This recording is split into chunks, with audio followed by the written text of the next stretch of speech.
What's up, everybody? My name is Ryan Turford, and welcome back. I mean, it's been over a year since my last unboxing video of Video Games Monthly. That was the very last unboxing video that I did, and lo and behold, guess who's back? Video Games Monthly has returned. I'm very excited to jump back into Video Games Monthly, of course, with the world the way it is right now. Obviously, a service like Video Games Monthly makes a lot of sense. So for those that don't know, who are new to this, first of all, if you just want to see me open the games, I have timestamps in the comment section of the video. If you want to go to a specific section, just go ahead and click there to skip all my rambling. So for those who are unaware, Video Games Monthly is a retro game subscription service where basically you tell them how many games you want, 3, 4, 5, or 10, and they have different price tiers depending on what number of games you want, and you tell them what systems you want to collect for, and you can give them a list of games and be like, hey, I've already got these games already, and they will curate a box for you and send it your way based on, again, the systems you want and the games that you already have. They won't send you. Also, fun fact, you can also send them a wish list. It's not on the website. You have to send them an email, but you can certainly do that. And I'm just excited to jump back into this because as y'all know, of course, it's a little bit harder to go to the retro game store right now. I mean, I still always encourage people to support your local game store as much as you can.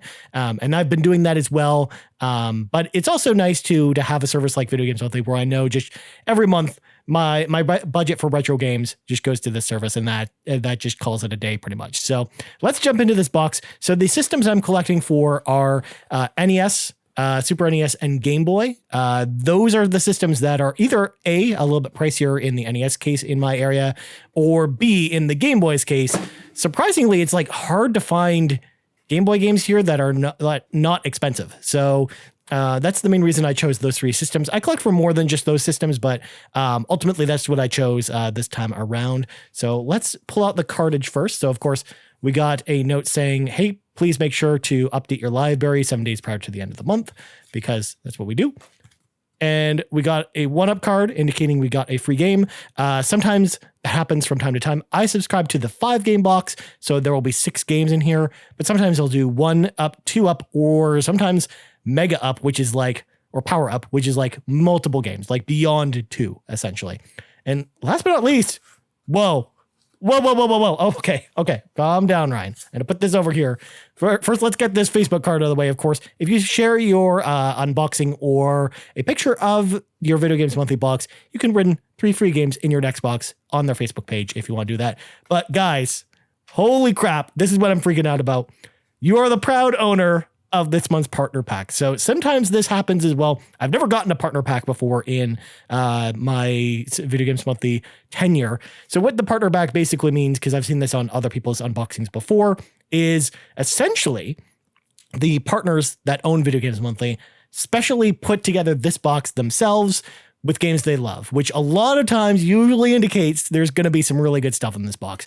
Obviously, you're not going to get anything super expensive, but it'll be above the normal rate, or just games they consider to be fun. So I love that they do this every once in a while. They personally curate someone in particular's box every single month, and this is awesome. So I cannot wait to see what's in here, and I am already excited. So I'm feeling around here.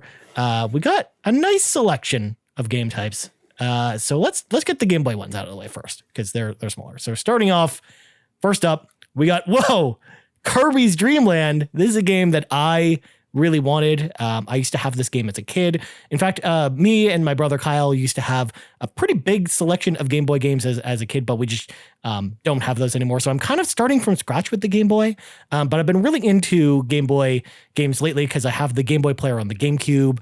So I've been playing a lot of that and GBA stuff on my GameCube. So this is a really awesome get. It's a game that I really wanted. And yeah, here, if I was to pick this up, it'd be like 20 or 30 bucks.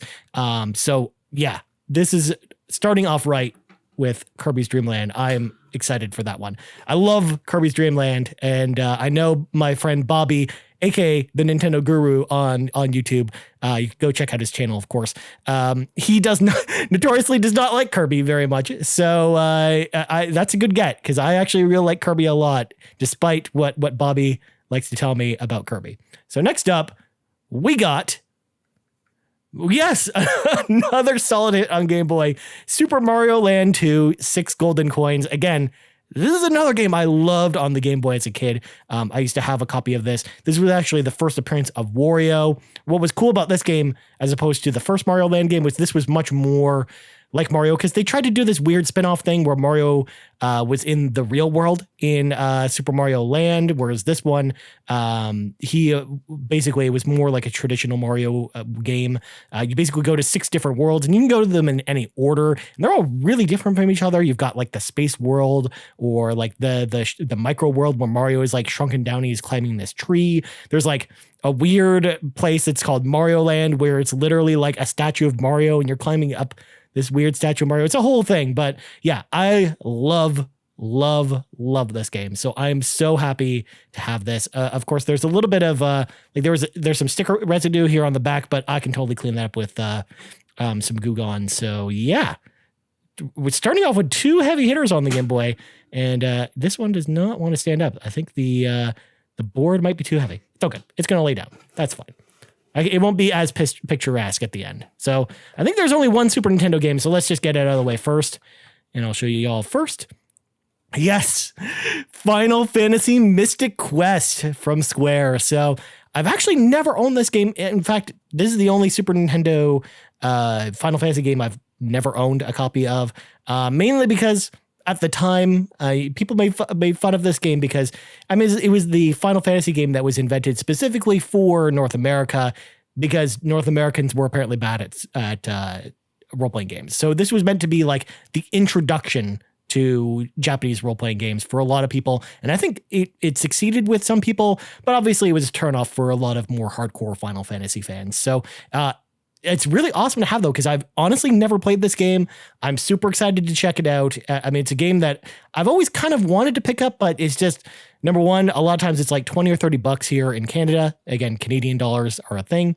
And I mean, it's not one of the games I just wanted to pull off the shelf, but it's awesome to get it in a $40 subscription box for sure. So Final Fantasy Mystic Quest, awesome pickup. I love that. So next up, we just got NES games left. That's pretty much it.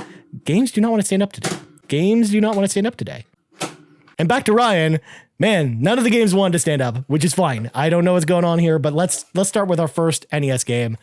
We got Wrecking Crew. So this is actually a black box title, one of the first launch titles on the NES. Basically, you play as Mario and you're kind of like climbing a building, and you basically have to like bulldoze specific levels of the building to basically crush enemies or just to get through the stage. It's a game that I wasn't a huge fan of. I mean, I've only really played it on the Switch Virtual Console, but honestly, yeah, I'm actually really excited to have this because I'm, again, trying to pick up all the black box games, and this is another one to add to the collection. Also, again, a lot of times I just don't really find this anywhere, and if I do, it's usually pretty expensive. So unless I want to go on eBay and order a copy of Wrecking Crew, which I'm not going to do because it's a game I want to have, but it's a game that I'm not itching to play. It's awesome to get it in the subscription box, so now I don't have to worry about tracking it down. It stayed this time. All right. Next up, we got 2 more NES games. Next one up, I can already see the top label. It's WrestleMania with the Hulkster doing his thing. He's like, yeah. It's a totally a thing. I mean, I actually really like wrestling games. I was into WWE in high school or WWF, but I just really fell out of it. But wrestling video games have always been fun. I will always say that. Even you can have some silly fun with some of the newer 2K games. Well, maybe not last year's because that game was kind of a disaster. But I'm excited to check this out. I've heard horrible things about WrestleMania on the NES, but at the same time, it's a game I really want to try out and play because, again, I really like wrestling games. I think they're fun despite the fact that I don't love WWE. So, yeah, that is another good get. All right, last one. We got Yoshi's Cookie. Nice. So again, this is another game I don't have. Pretty common game on the NES. Basically, it's a puzzle game where you play as Yoshi and you're basically in a bakery with Mario. And basically, you've got like a bunch of different cookies that you have to mix and match in order to basically clear lines with similar styles of cookies. So this should actually be a really fun game. Again, I've only played this on Wii U Virtual Console, because surprisingly I have it on there, but I don't actually have the cartridge of Yoshi's Cookie. And this is like in like pristine condition. It's like this looks like it was brand new, like right out of the box. Like it doesn't even look like it's been played. So this is awesome to have in the collection. So there we go. So 6 awesome games. Again, it's one of those things where some of these are a little more common, but honestly, I love the curation that goes into these boxes. And I definitely think the partners at Video Games Monthly totally put together a great box for me. And I wholeheartedly have to say thank you to Video Games Monthly for doing this, for stepping up, for being awesome, and for putting in the work to bring in a curated box like this for me. And I love the fact that y'all do partner packs, and this one did not disappoint. It gave me a lot of games that I really wanted to have in my collection that are, again, a little bit pricier in my area because, again, I live in Canada, so it is a little bit harder to get some of these. And yeah, I really think the box totally exceeded the value that I paid for it, and that's all I can really ask for sure. And not only that, but are the games fun? That's more important to me than the value. And as long as I get games that I think I'm going to like, honestly, I'm going to be happy every single time. And I love just learning about new games, even something like WrestleMania, where I've heard bad things about it, but yet I know I want to play it. So, because I just want to try it out and see what all the fuss is about, if that makes any sense. So what do y'all think about this month's Video Games Monthly haul? Let me know in the comments below. Of course, this is the start of new things for me unboxing Video Games Monthly, because I'm going to be doing this every month. At least for the foreseeable future. And I actually have a nicer set going up. It's on that side of the room. I can't show y'all yet, but it's happening. It's a work in progress. So y'all will actually see that next month. But this month's box, again, totally awesome. And I can't wait until June. So thank you so much for watching my unboxing video. You can check me out anytime on Twitter at Ryan Turford. You can also check out my video game podcast, The Xbox Drive, over on Twitter at The Xbox Drive, or on podcast services around the globe. And have yourselves an amazing day. Until next month, see y'all later.